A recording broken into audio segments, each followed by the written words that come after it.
A lot of people ask me, how do they know if they're on track to be ready for retirement? If you want to maintain your living standards that you have now or you'll have throughout your life, in the American system, by the time you're 30, you should have about 1 times your current salary. By the time you're 40, you should have about 2.5 or 3 times your salary. In your 60s, you should have 8 to 10 times your annual salary. What's your reaction to that? I don't know, you can see me laughing because who could save that much? I'm sorry. I think those numbers are very abstract. Okay, all right. So I have some work to do. And the reason I'm wincing when I say these numbers is that I know that real Americans just don't have it. The math of what you're supposed to have and what people actually do have is a huge gap.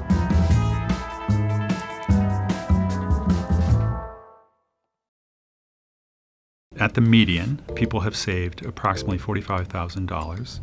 That means half the population has saved less than $45,000. And that also means that there's quite a few people that haven't saved anything. What is your work status right now?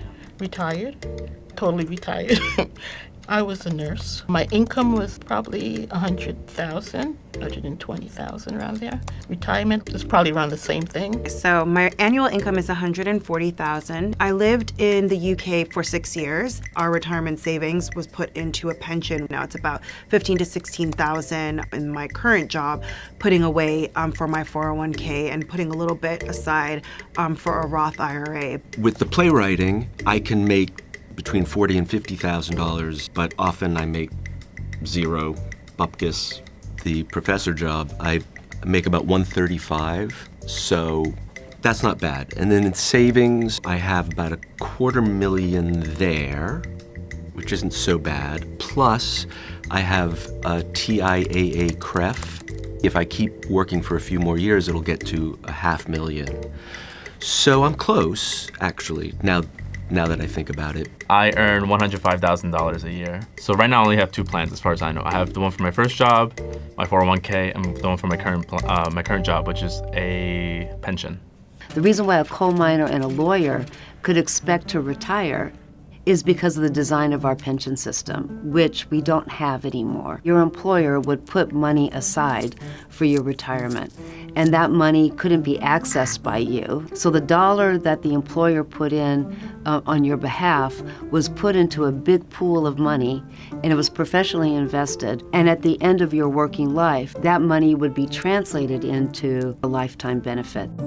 We had unions negotiating it, and then that all changed about 40 years ago. We changed the federal pension laws. So you had the traditional pension becoming less attractive to employers. At the same time, at the end of the 1970s, Congress passed a law that allowed people to effectively make a choice whether they wanted to receive some of their wages as wages or defer those wages into a savings program. We now call it a 401k.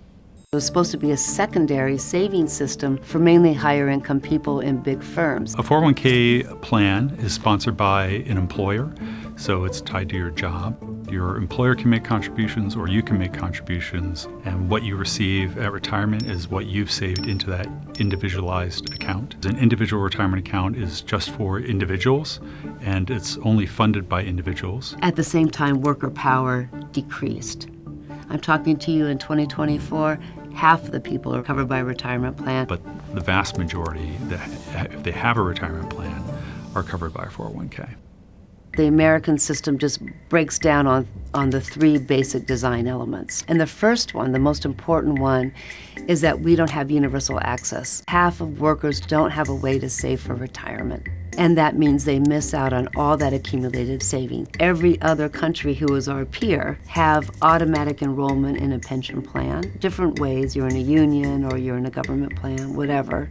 The detail that matters is that you're automatically enrolled and everybody who works gets access to it.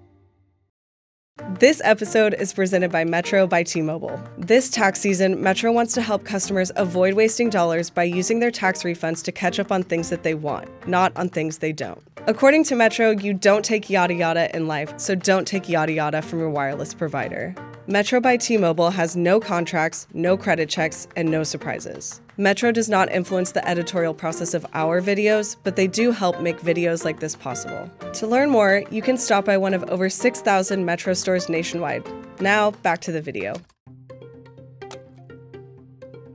Not all of us have training to be a professional investor, and it shows. How to set up a retirement account, how much money to put in it, when should you make those contributions, should you do it every week or once a year, and then where are you going to invest that money? There are literally thousands of investment choices within an individual retirement account if you open it at a mainstream financial institution. That's why the money is sitting in a savings account, because I don't know what percentage is supposed to be in the stock market or a Roth or any of that. Usually whenever I start a job, if there's a retirement option, there is someone who is a specialist who could give advice, but usually it would be either co-workers or doing my own little research to see what I think is best for me. I navigated my 20s in my finances pretty much in a vacuum, and I made some mistakes and, stumbled along the way. I think that's really the key difference, what other societies have learned versus the experience in the United States. Investments are chosen for you. The point is that if you don't want to educate yourself, and some people do, but if you don't, choices will be made for you to make it easy to save. The United States, unlike every other country that has their workers accumulate money for their retirement, we let people take money out. Having to dip into it all the time because I was paying 2 mortgages was very difficult because I feel like it wiped me out. Between the ages of 22 and 26, wasn't thinking about what was I going to need at 68 when I was just trying to pay my rent. Oftentimes, when I would leave one job, the little bit of money that I had in a 401k, that can be used to pay off a credit card debt or used to help me pay down a student loan. When you need money, you don't care that this might be earmarked for your retirement. If you have a crisis today, you need to take care of that crisis. And that's like just a basic violation of design. Long-term savings should be attached to long-term accounts and to safe accounts. What people want the most is a time where they can control the pace and content of their time while they're still healthy. And people want to pay for it when they're working, but they want to look forward to that time. I go to senior centers and do different things, sewing, I'm learning to crochet, dance. I'm sort of fixated on retiring. It's kind of all I think about. I guess I plan on working in a bookstore and going to a lot of baseball games. There are social assistance programs and income programs. However, for a lot of folks who might have been earning a certain amount of money, it could very well mean that they are not going to receive that kind of money in retirement. And so they might need to go to other sources, such as living with family or relying on the kindness of others or charity. I could see myself maybe wanting to do like part-time engineering. I don't know, maybe I'll double down into my creativity. I know I would like to keep busy. Yeah. So I'll figure it out eventually. If you're 40, put a whole bunch of money in that account. If you're 19, just start saving 5%.